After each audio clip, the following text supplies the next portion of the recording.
I'd always prided myself on being prepared for anything.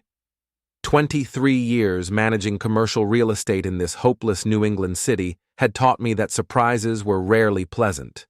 Tenants skipped out owing 6 months' rent. Pipes burst in February. Roofs collapsed under snow loads that insurance companies swore were acts of God. But nothing, absolutely nothing, had prepared me for what I found when I walked through my front door at 11:30 on a Tuesday night in March. Before we dive deeper into this story, I have one small request. Please subscribe, drop a like, comment, and hit that hype button to boost this channel so more people can discover these incredible Reddit stories. There was a woman sitting at my dining table, not my wife Paula, who was presumably upstairs in bed after another exhausting day at PharmaCorp's regional headquarters. This was a stranger. Mid-30s, auburn hair pulled back in a neat bun, wearing a charcoal business suit that probably cost more than my monthly mortgage payment. She sat perfectly still, hands folded, staring at me with the kind of calm intensity that made my skin crawl. "Henry Dalton?" she asked, though it wasn't really a question. I set my briefcase down slowly, keys still in my hand. "Who's asking?" Before she could answer, Paula's voice echoed from the top of the stairs. "Henry? Is that you? Who are you talking to?" Footsteps thundered down the hardwood stairs. Paula appeared in the doorway wearing her silk pajamas, the expensive ones she'd bought during her last business trip to Chicago. Her face went white when she saw our uninvited guest. "Who is she?" Paula demanded, looking back and forth between us. Her voice had that shrill edge it got when she was losing control of a situation. "Henry, are you sleeping with her? Is this some kind of sick joke?" I stayed silent. Something told me this woman hadn't broken into my house to seduce me. She had the bearing of someone who'd come to settle accounts. The stranger stood gracefully, extending her hand to Paula. "Marina Cross. I believe you know my husband, Evan." Paula's face went from white to green. She took an involuntary step backward, bumping into the doorframe. "I don't know what you're talking about," Paula stammered. "I've never heard that name before in my life." Marina smiled, the kind of smile a shark might give a wounded seal. She reached into her purse and pulled out an iPhone, holding it toward Paula like a peace offering. "Perhaps this will refresh your memory." Paula took the phone with shaking hands. I watched her face as she scrolled through whatever Marina had shown her. Screenshots, from the look of it. Lots of them. Paula's eyes grew wider with each swipe. "Oh, God," she whispered. Then louder, "Oh, God, oh, God, oh, God." "The calendar entries are particularly interesting," Marina said conversationally. "All those client dinners that happened to coincide with Evan's overnight trips. Quite a coincidence." Paula looked up from the phone, tears streaming down her face. "It's not what it looks like. I can explain everything. Henry, please, let me explain." "The conversation's over," I said quietly. Those were the first words I'd spoken since Marina introduced herself, and they hit the room like a gunshot. Paula stared at me as if I'd slapped her. "What do you mean it's over?" she demanded. "You haven't even heard my side." I looked at Marina, who nodded almost imperceptibly. "I've heard everything I need to hear." "That's impossible. You just got home. You don't know anything about—" "I know about the Marriott in Hartford," I said. "October 15th through 17th. I know about the weekend in Boston when you told me you were visiting your sister. I know about the credit card charges at restaurants I've never been to, buying meals for two when you were supposedly eating alone." Paula's mouth opened and closed like a fish gasping for air. "Most importantly," I continued, "I know about the joint checking account you opened with Evan Cross at First National Bank, the one you've been using to pay for your little romantic getaways." Marina raised an eyebrow. "Joint checking account? That's new information." "Discovered it yesterday," I said. "Amazing what you can find when you actually start looking." Paula sank into the nearest chair, still clutching Marina's phone. "Henry, I'm sorry. I'm so sorry. It just happened. We didn't plan it.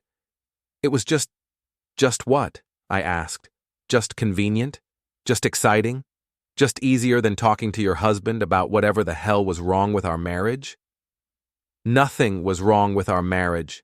I laughed, a harsh, bitter sound that surprised even me. Paula, you've been screwing another man for 8 months. If that's your definition of nothing wrong, then we have bigger problems than I thought. Marina cleared her throat politely. If I may interrupt this touching reunion, there are some practical matters we need to discuss. She pulled a manila folder from her purse and set it on the dining table. I've taken the liberty of documenting everything. Phone records, credit card statements, hotel receipts, photographs. Evan was remarkably careless about covering his tracks. Photographs, Paula whispered. Nothing pornographic, Marina assured her. Just the two of you entering and leaving various establishments, holding hands, kissing in parking lots, that sort of thing. Paula buried her face in her hands. What do you want? Money? I don't have much, but... I don't want your money, Marina said. I want my husband to understand that actions have consequences. She turned to me. As I'm sure you do as well. I nodded slowly. What did you have in mind? Marina's smile returned, colder than before. I think it's time Evan's colleagues learned about his extracurricular activities. PharmaCorp has very strict policies about relationships between employees, doesn't it? Paula's head snapped up. You can't. We'll both be fired. That's rather the point, Marina said. I felt something dark and satisfying settle in my chest.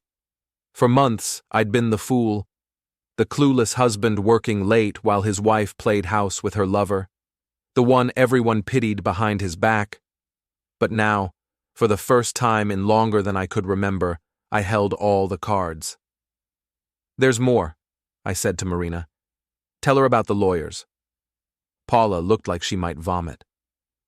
Lawyers? Marina nodded approvingly. Henry contacted me 3 weeks ago. We've been comparing notes ever since. Very thorough notes. We've also retained separate counsel to ensure our respective interests are protected during the divorce proceedings. Divorce? Paula's voice cracked. Henry, we can work this out. We can go to counseling. We can't do anything, I said. You made your choice. Now you get to live with the consequences. I walked over to the dining table and picked up Marina's folder, flipping through the evidence of my wife's betrayal, photos of Paula and Evan holding hands outside a restaurant I'd never heard of, credit card receipts for expensive wine and hotel rooms, text messages that made my stomach turn. How long have you known? I asked Marina. About the affair? 6 months? About you? 3 weeks? When I finally decided to do something about it? Why wait so long? Marina's composure cracked slightly. I kept hoping Evan would come to his senses, that he'd remember we have 2 children and 18 years of marriage, but then I realized he wasn't going to stop. Neither of them were. So I decided to stop them myself. Paula stood up abruptly, swaying on her feet. I need some air. I need to think. You need to pack, I said. I want you out of this house by tomorrow night. This is my house too. Actually, it's not. I pulled a document from my briefcase. I spoke with my attorney this morning. Since the house was purchased before our marriage with money from my inheritance, and since your name was never added to the deed, it remains my sole property. Paula stared at the legal document as if it might burst into flames. You can't just throw me out on the street. I'm not throwing you out on the street. I'm giving you 24 hours to find somewhere else to live. Might I suggest Evan's place? Marina laughed, a sound like breaking glass. I'm afraid that won't be possible. Evan will be staying at a motel for the foreseeable future. I changed the locks this afternoon. The 3 of us stood in my dining room, breathing hard, as the full scope of the situation became clear. Paula looked back and forth between Marina and me, finally understanding that we'd outmaneuvered her completely. You planned this, she whispered. Both of you. You've been planning this. We've been preparing, I corrected. There's a difference. Marina checked her watch. I should go. Early day tomorrow. I have a meeting with PharmaCorp's Human Resources Department at 9 a.m. Paula made a sound like a wounded animal. Please don't do this. Please. I'll do anything. I'll quit. I'll move away. Just don't destroy my career. You should have thought about your career before you started sleeping with a married colleague, Marina said. She gathered her purse and folder, then paused at the front door. Oh, and Paula, you might want to check your company email tonight. I believe there's a message from HR requesting your presence at tomorrow's meeting as well. After Marina left, Paula and I stood in our living room, my living room now, staring at each other across a chasm that had opened wider than I'd ever imagined possible. How long have you hated me? She asked quietly. I considered the question seriously. I don't hate you, Paula. I hate what you did. I hate that you lied to me every day for 8 months. I hate that you made me look like a fool in front of everyone we know. But I don't hate you. Then why are you doing this? Why are you trying to destroy my life? I'm not trying to destroy your life. I'm trying to save what's left of mine. Paula wiped her eyes with the back of her hand, smearing her makeup. What happens now? Now you pack your things and find somewhere to stay. Tomorrow you deal with whatever Marina has planned for you at work. After that, I shrugged. After that, we figure out how to untangle 15 years of marriage. And us? Is there any chance for us? I looked at my wife, really looked at her, for what felt like the first time in months. She was still beautiful, still the woman I'd fallen in love with all those years ago. But something essential had changed. Some fundamental trust had been broken, and I wasn't sure it could ever be repaired. I don't know, I said honestly. Right now, I just want you gone. Paula nodded, tears flowing freely now. I'll pack a bag tonight. I'll get the rest later. She started toward the stairs, then stopped. Henry? For what it's worth, I really am sorry. I know you are, I said. But sorry doesn't fix this. As I listened to Paula moving around upstairs, opening drawers and closets, I felt something I hadn't experienced in months: control. For the first time since this nightmare began, I wasn't reacting to someone else's choices. I was making my own, and it felt good. Better than good. It felt like power. The next morning, I woke up alone in my own bed for the first time in 15 years. Paula had left before dawn, taking 2 suitcases and leaving behind a note that I crumpled up without reading. Some things were better left unknown. I made coffee, real coffee, not the decaf Paula preferred, and sat at my kitchen table reading the newspaper like a civilized human being. No rushing around looking for matching earrings or arguing about whose turn it was to pick up dry cleaning. Just silence and newsprint and the bitter satisfaction of a plan well executed. My phone buzzed at 8:30. Marina. How are you holding up? She asked. Better than expected. You? Remarkably well. I take it Paula found alternative accommodations? She was gone when I woke up. Left a note I didn't bother reading. Probably for the best. Are you ready for Phase 2? I'd been thinking about Phase 2 all morning. Tell me again why we're not stopping here. She's out of my house, you've got grounds for divorce, and HR is going to make their lives miserable at work. Isn't that enough? Marina was quiet for a moment. Henry, can I ask you something personal? Shoot. In all the months this was going on, did any of your friends know? Did anyone try to warn you? I thought about it. I don't know. Maybe. There were some weird looks at parties, some conversations that stopped when I walked into a room. Why? Because they knew Henry. They all knew, and not one of them had the decency to tell you.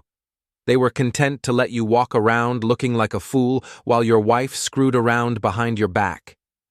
The coffee turned bitter in my mouth. You think so? I know so. Evan bragged about it.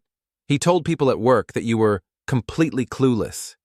He made jokes about how easy it was to fool you. Something cold and ugly twisted in my chest. He said that? Word for word. I have it on recording. I set my coffee cup down carefully.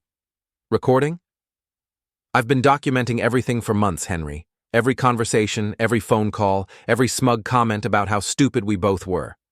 Would you like to hear what your friends really think of you? 20 minutes later, Marina was sitting in my kitchen playing audio files on her phone. The first was a conversation between Evan and someone I didn't recognize, recorded at what sounded like a bar or restaurant. Guy has no clue, Evan was saying. Paula comes home at midnight with her hair messed up and lipstick smeared, and he just asks if she had a good time at her book club. Laughter from the other person. Book club? That's what she tells him? Every Tuesday and Thursday. We've been meeting at the Marriott for months, and he thinks she's discussing Jane Austen with a bunch of housewives. More laughter. What about his friends? Don't any of them know? Oh, they know. Mike Peterson saw us together at that Italian place downtown. Janet Williams spotted Paula's car at the hotel, but nobody wants to be the one to break the poor bastard's heart. Or maybe they just don't want to get involved in the drama. Either way works for me. Henry's a nice enough guy, but he's boring as hell. Paula deserves better than a small-time real estate manager who thinks Olive Garden is fine dining. The recording ended. Marina looked at me expectantly. Want to hear more?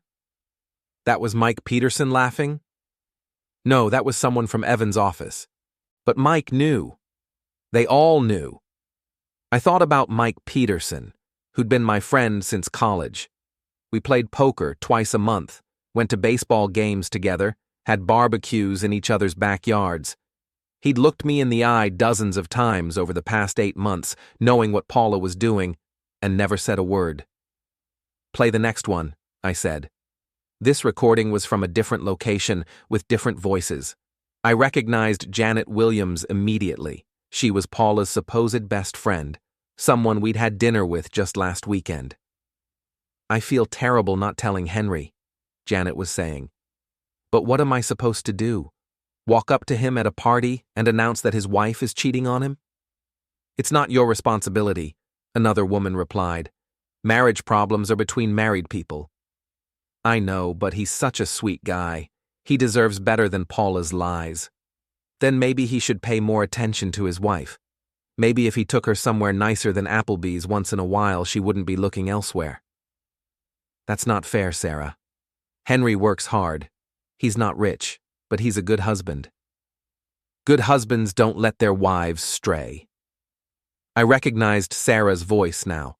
Sarah Mitchell, another member of Paula's social circle. Someone who'd been to my house for dinner parties, who'd accepted my hospitality and smiled to my face while judging me behind my back. Marina stopped the recording. I have 17 more of these. Different people, same theme. Everyone knew, everyone had opinions, and nobody thought you deserved the truth. I stood up and walked to the kitchen window, looking out at the neighborhood where I'd lived for 8 years. How many of my neighbors knew? How many people had watched me leave for work each morning, knowing that my wife was planning to meet her lover as soon as I was gone? What do you want to do about it? Marina asked. I want them to know that I know.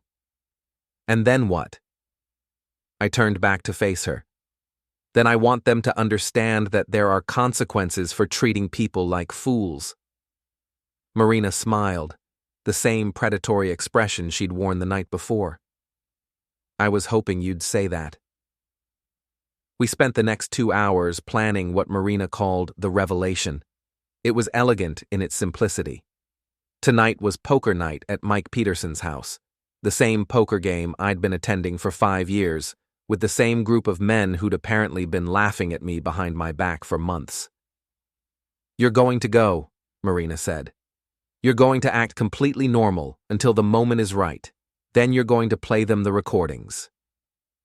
What if they deny knowing anything? They can't. I have them on tape discussing it. Besides, men like that always double down when they're caught. They'll try to justify it, make it your fault somehow. And that helps us how? Marina's smile widened. Because you'll be recording the whole thing, and tomorrow, everyone in this miserable little city is going to know exactly what kind of friends you had. At 7 o'clock that evening, I walked into Mike Peterson's basement carrying a six-pack of beer and a small digital recorder in my jacket pocket. The usual suspects were there. Mike, of course, plus Dave Rodriguez from the fire department, Tom Chen, who owned a plumbing business, and Steve Williams, Janet's husband. "Henry," Mike called out as I descended the stairs. "Glad you could make it. How's Paula doing?" The question hit me like a physical blow. How's Paula doing? As if he didn't know exactly how Paula was doing and with whom. "She's fine," I said, taking my usual seat at the card table. "Working late again tonight." Dave and Tom exchanged a quick glance. Steve suddenly became very interested in shuffling the cards. We played for an hour, making small talk about work and weather and the Red Sox's chances this season. Normal conversation between normal friends, except that I now knew it was all performance. They were being careful around me, watching their words, treating me like a fragile mental patient who might snap if exposed to reality. Finally, during a break between hands, I decided it was time. "Guys," I said, pulling out my phone, "I want to play you something interesting." Mike looked up from his beer. "What kind of something?" "A conversation about me and Paula." The temperature in the room dropped 10 degrees. Dave stopped shuffling chips. Tom set down his cards. Steve looked like he wanted to run for the stairs. "Henry," Mike said carefully, maybe we should listen," I interrupted, hitting play on the first recording. Evan's voice filled the basement, describing in detail how easy it was to fool me, how clueless I was, how my friends all knew about the affair but were too cowardly to tell me the truth. When it ended, the silence was deafening. "Jesus Christ," Dave whispered. "That's not all," I said, playing the second recording. Janet's voice this time, explaining to her friend how terrible she felt for not telling me, but how it wasn't really her responsibility. "Henry," Steve said, his face pale, "I can explain." "Can you?" I asked. "Can you explain how your wife has known about this for months and never said a word?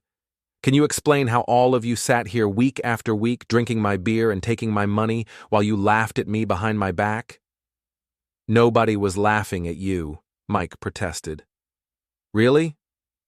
I played a third recording, Mike himself, talking to someone at a bar about how pathetic it was that I hadn't figured out what was going on.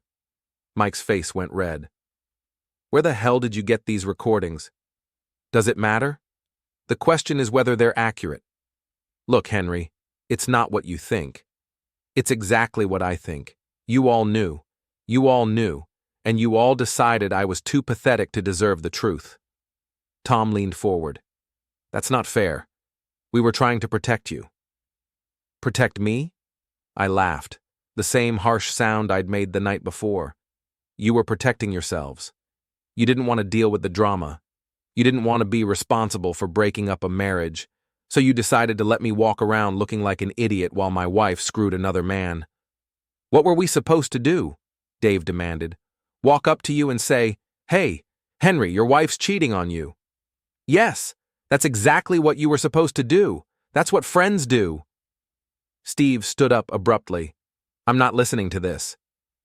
"Sit down," I said quietly. Something in my voice made him freeze. "What?" I said, "Sit down. We're not finished." "Henry," Mike said, "you're upset. I get it. But taking it out on us isn't going to solve anything." "Taking it out on you?"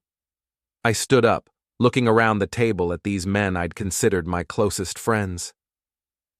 "You think this is me taking it out on you?" I pulled out the digital recorder I'd been running since I arrived. "This is me taking it out on you." Mike's eyes went wide. "You recorded us? Tonight?" "Every word, including the part where you called me pathetic. Dave admitted you were all protecting yourselves instead of me, and Steve tried to run away rather than face what he'd done." "You can't use that," Tom said. "We didn't consent to being recorded." "Actually, I can. Massachusetts is a one-party consent state. As long as one person in the conversation knows it's being recorded, it's perfectly legal. I gathered up my chips and headed for the stairs. Oh, and gentlemen, you might want to listen to the radio tomorrow morning. Jake Morrison's morning show is always looking for interesting local stories. Behind me, chairs scraped and voices rose in panic. Mike called my name, but I was already climbing the stairs, already planning my next move. Outside, Marina was waiting in her car. She rolled down the window as I approached. "How did it go?" she asked. "Better than expected. They're all scrambling to do damage control now." "Good. Ready for the final phase?" I thought about Paula and Evan, probably holed up in some cheap motel, thinking they'd weathered the worst of the storm. I thought about my former friends, panicking about what I might do with the recording of their conversation. I thought about all the people in this city who'd watched my humiliation and done nothing. "What did you have in mind?" I asked. Marina's smile was pure predator now. "Something that will make sure everyone remembers what happens when you underestimate Henry Dalton." Jake Morrison's morning radio show had been a local institution for 12 years. Every morning from 6 to 10, half the city tuned in to hear Jake's mix of music, weather, traffic reports, and gossip. Especially gossip. If you wanted everyone in town to know something, you called Jake Morrison, which is exactly what I did at 7:30 Wednesday morning. "WKRP, this is Jake. You're on the air." "Jake, this is Henry Dalton. I've got a story for you." "Henry, haven't heard from you in a while. What's going on?" "My wife's been having an affair with her boss for 8 months, and all my friends knew about it, but decided I was too pathetic to handle the truth." Silence on the other end of the line. Then, "Holy shit, Henry, are you serious?" "Absolutely serious. I've got recordings to prove it." "Recordings of the affair?" "Recordings of my friends discussing how clueless I am, how everyone in town knew what was going on, and how they all decided to protect themselves instead of me." Jake's voice got excited. He could smell a story. "Can you play some of these recordings on the air?" "I thought you'd never ask." For the next 20 minutes, Jake Morrison's morning show became the Henry Dalton Revenge Hour. I played selected clips of Evan bragging about fooling me, Janet agonizing over whether to tell me the truth, and my poker buddies discussing how pathetic I was. Between recordings, I provided commentary, naming names and explaining exactly how each person had contributed to my humiliation. "So let me get this straight," Jake said during a commercial break. "Your wife Paula works at PharmaCorp, and she's been sleeping with her boss, Evan Cross. Your friend Mike Peterson knew about it. Janet Williams knew about it. Half the people in town knew about it, but nobody told you." "That's right." "And now you're telling everyone." "Now I'm telling everyone." "What's your endgame here, Henry? What do you want to accomplish?" I thought about it. "I want people to understand that actions have consequences. You can't treat people like fools and expect them to just take it quietly." "Fair enough. When we come back from commercial, we're going to hear more of Henry's recordings, and then we're going to open up the phone lines. This is Jake Morrison, and you're listening to the most interesting Wednesday morning we've had in years." By the time the show ended at 10 a.m., my phone had received 47 calls, 32 text messages, and 86 emails. Half were supportive, people sharing their own stories of betrayal and cowardice. The other half were angry messages from the people I'd named on the radio, demanding that I call them back immediately. I ignored them all. Instead, I drove to my office and tried to pretend it was a normal workday. My assistant, Jennifer, looked at me like I'd grown a second head when I walked in. "Mr. Dalton, are you okay? I heard the radio show this morning." "I'm fine, Jennifer, just getting some things off my chest." "Your phone's been ringing nonstop. Mike Peterson called 6 times. So did someone named Janet Williams. And there's a woman here to see you." I looked toward my office and saw Marina sitting in the chair across from my desk, reading a magazine like she owned the place. "She said she was your attorney," Jennifer explained. "Close enough. Hold my calls for the next hour." Marina looked up when I entered the office. Busy morning? You could say that. How's your day going? Wonderfully. Evan was fired at 9:15 this morning. Paula was terminated 10 minutes later. Apparently, PharmaCorp takes a dim view of extramarital affairs between supervisors and subordinates. I sat down heavily in my desk chair. It's done then. Phase 1 is done. Phase 2 is just beginning. There's a Phase 2? Marina set down her magazine. Henry, do you know what Evan's salary was at PharmaCorp? I assume it was more than mine. $137,000 a year plus bonuses. Paula made $82,000. Combined, they were pulling in over $200,000 annually. I whistled. Nice work if you can get it. Was nice work. Now they're both unemployed, with terminations for cause on their employment records. Do you know how hard it is to find work in pharmaceutical sales after being fired for an ethics violation? I'm guessing pretty hard. Nearly impossible, especially in a small market like this, where everyone knows everyone. Marina leaned forward. But here's the beautiful part, Henry. They can't just leave town and start over somewhere else. Why not? Because of the joint bank account you discovered, the one they used to fund their affair. It turns out Evan was embezzling money from PharmaCorp's expense account to keep that account funded. I stared at her. Embezzling? Small amounts over many months. A few hundred here, a few hundred there. Probably thought nobody would notice. But when HR started investigating their relationship, they dug deeper into the finances. How much? $17,000, enough to make it a felony. The room seemed to spin slightly. Are they going to be arrested? That depends on whether PharmaCorp wants to press charges. Right now, they're more interested in avoiding publicity. But if more information about their relationship became public, say through a radio show or social media, the company might decide they need to make an example. I looked at Marina with new respect. You planned this, all of it. I planned some of it. You've exceeded my expectations with your own contributions. My phone rang. Jennifer's voice came through the intercom. Mr. Dalton, there's a Paula Dalton on line 1. She says it's urgent. I looked at Marina, who nodded. Put her through. Paula's voice was shrill with panic. Henry, what the hell do you think you're doing? Having a conversation with my attorney. What can I do for you, Paula? Your attorney? Since when do you have an attorney? Since my wife started embezzling money to fund her affair. Silence on the other end of the line. Then, quietly, how do you know about that? I know about everything, Paula. The question is what you're going to do about it. What do you mean? I looked at Marina, who was making notes on a legal pad. I mean, you have a choice. You can disappear quietly, leave town, start over somewhere else, and hope PharmaCorp doesn't decide to prosecute you for theft.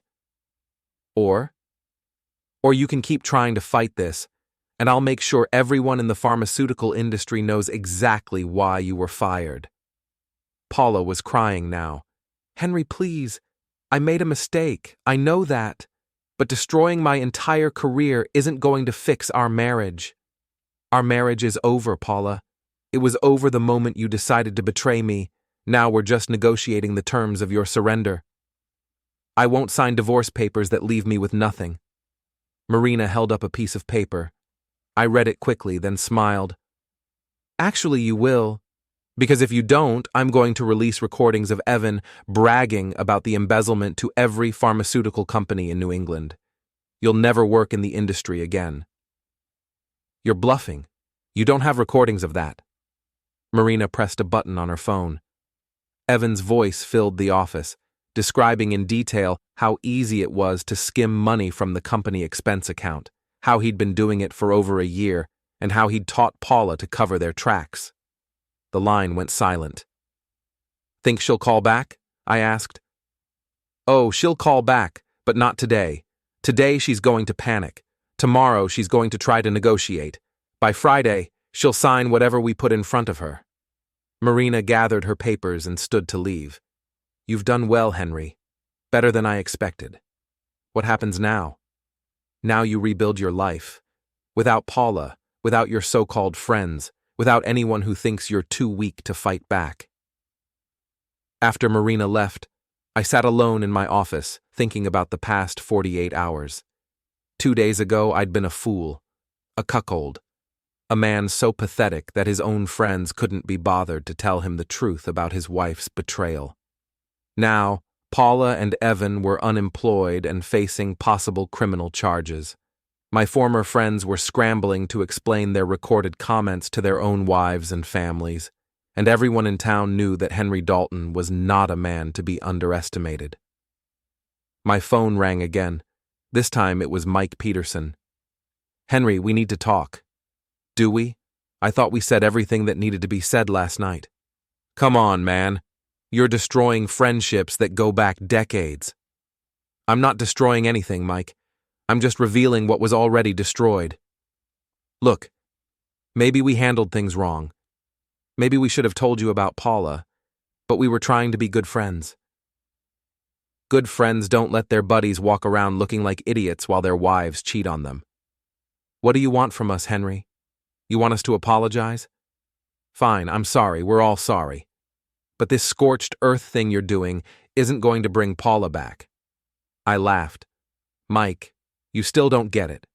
I don't want Paula back. I don't want your friendship back. I don't want anything from any of you except for you to leave me alone."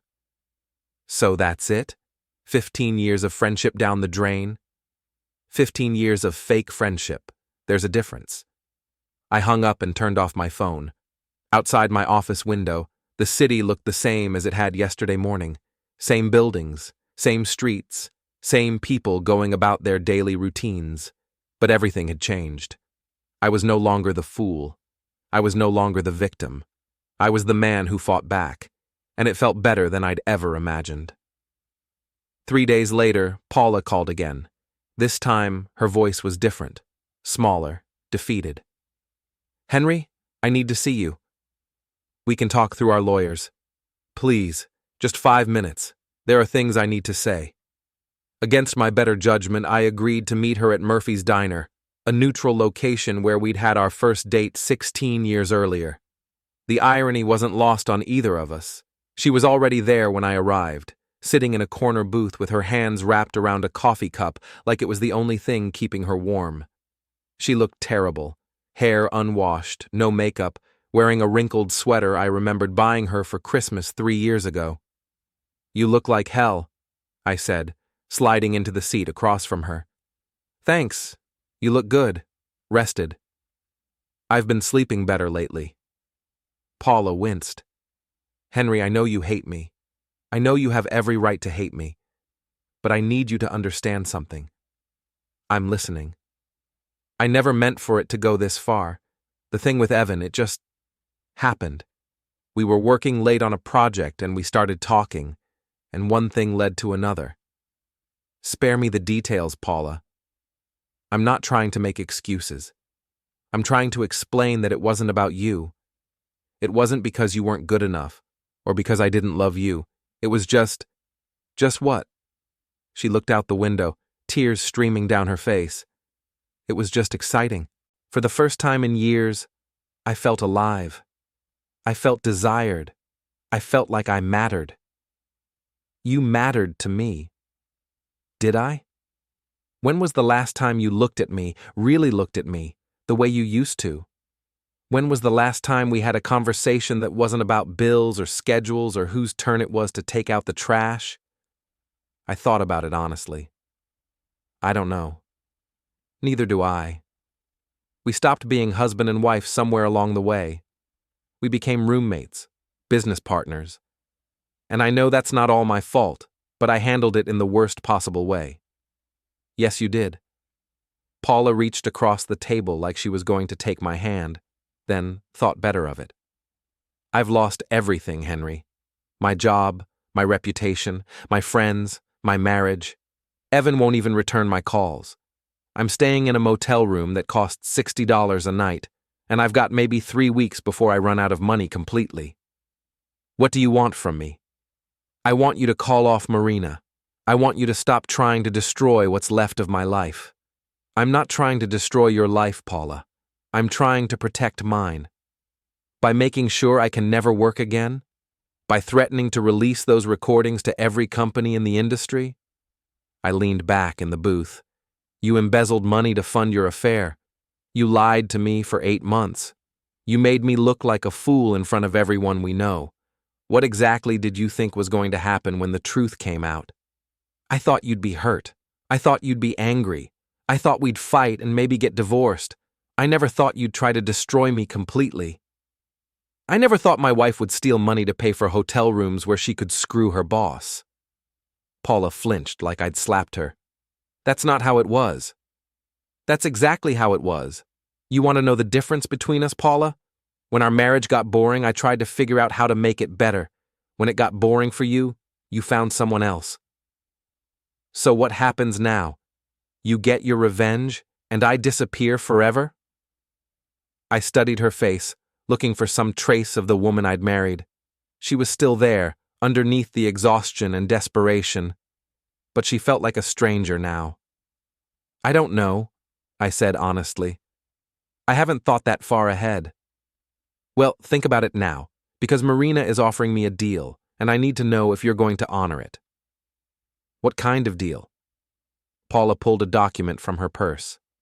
I sign a confession admitting to the embezzlement. I agree to pay full restitution to PharmaCorp. I waive any claim to marital assets. In exchange, you don't release the recordings, and Marina doesn't encourage the company to press criminal charges. I read through the agreement quickly. It was thorough and brutal. Paula would walk away from our marriage with nothing except her personal belongings and whatever money she could earn starting over in a new career. This is what you want? I asked. This is what I can live with, barely. I thought about Marina's advice, about the importance of complete victory. Then I thought about the woman sitting across from me, who'd shared my bed for 15 years and was now begging me not to destroy her completely. I'll sign it, I said. Paula's relief was palpable. Thank you. Don't thank me yet. There's one more condition. Her face fell. What? I want you to leave town. Not forever, but for a while. Long enough for people to forget about this mess. Long enough for me to figure out what comes next. Where am I supposed to go? That's not my problem. You've got a sister in Phoenix, parents in Florida. Figure it out. Paula nodded slowly. How long? A year, maybe 2. We'll see. And then maybe you can come back and try to rebuild your life. But not here, not around me. We sat in silence for several minutes, both of us understanding that this was probably the last real conversation we'd ever have. 15 years of marriage reduced to a legal document and a banishment agreement. Henry? Paula said quietly. Yeah? For what it's worth, you're not the man I thought I married. Is that good or bad? I don't know. The man I married would have forgiven me. He would have tried to work things out, gone to counseling, given me a second chance. Maybe. But the man you married was also naive enough to let his wife cheat on him for 8 months without noticing. Paula smiled sadly. I liked him better. So did I sometimes. But he's gone now. What kind of man are you now? I thought about it. The kind who doesn't get fooled twice. Paula signed the agreement that afternoon. By evening, she was gone, driving toward Phoenix in a 10-year-old Honda with everything she owned packed in the back seat. I watched her leave from my office window, feeling nothing except a vague sense of completion. Marina called an hour later. How do you feel? Empty, tired, relieved. Those are normal reactions. You've been running on adrenaline for days. Now that it's over, you're going to crash for a while. Is it over? The legal part is over. Paula's gone, Evan's ruined. Your friends know better than to bother you again. What you do next is up to you. I looked around my office, at the life I'd built before Paula's betrayal, and would continue building after it. What do most people do? Most people try to go back to the way things were before. They pretend nothing happened, make new friends, find new relationships, convince themselves they've moved on. But you're not most people, Henry. You've discovered something about yourself over the past week. Something most people never learn. What's that? You're capable of things you never imagined. Good things and terrible things. The question is, what you're going to do with that knowledge. After Marina hung up, I sat alone in my office as the sun set over the city. Tomorrow would be Thursday, then Friday, then the weekend. Life would continue, with or without Paula, with or without my former friends, with or without the man I used to be. But for the first time in months, I was looking forward to finding out what came next. Because whatever it was, I would be ready for it. I had learned, finally and completely, that Henry Dalton was not a man to be underestimated. And that knowledge, more than any revenge, was worth everything it had cost me. The phone rang one last time. I almost didn't answer it, but something made me pick up. Henry Dalton. Mr. Dalton, this is Rebecca Martinez from Channel 8 News. I was wondering if you'd be interested in doing an interview about your situation. We're doing a story on infidelity and— No, I said, and hung up. Some stories were worth telling, others were worth living. I turned off the lights, locked my office, and walked out into the night air. Tomorrow would bring new challenges, new opportunities, new chances to prove that I was no longer the fool I used to be. But tonight, I was simply Henry Dalton, walking home to an empty house that was finally, truly mine, and that was enough.